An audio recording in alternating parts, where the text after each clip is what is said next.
Veeramurugan from Picus Security. Yes. Welcome to Cybersecurity Asia 2023. Thank you for having me here. You're a Singapore-based company, and you've got a what I would call a red teaming tool potentially.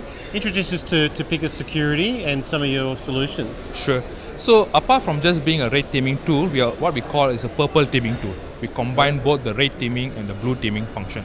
So what we actually offer is a SaaS platform where we actually have currently we have over 21,000 TTPs in our threat library, and we actually add the threats on a daily basis. All right. So what we are trying to do here for customers is simulate a threat in your environment even before an actual threat happens. Yep. So do this on a proactive manner. Is this just a cloud environments and cloud architecture, or are you doing on-prem as well? We do both as well. Okay. All right, because we do understand that certain industries, especially government and sensitive, they need an on-prem option as well. So we also provide the on-prem option as well. How current is this to, say, CVEs that are getting released and the like? All right, so as long as there's a new threat published by US FBI, within 24 hours, it will be in the threat library for customers to use that. Great.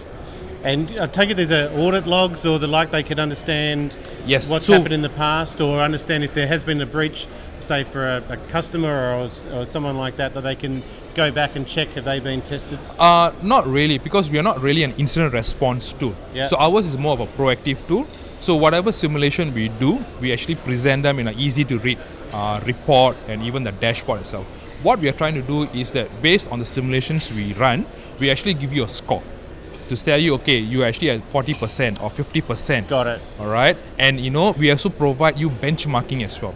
So you also want to know, for example, if you're in a bank, if you have another bank in the same industry or in the same region, how are you faring against them? So our tool does that as well.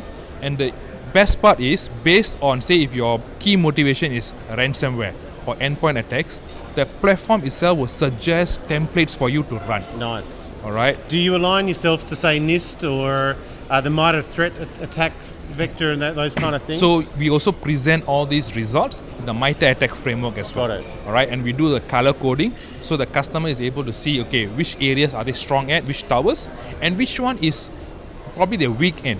So it could be a reason they're weak in because they do not have a tool and technology for that particular, say for example, data exfiltration.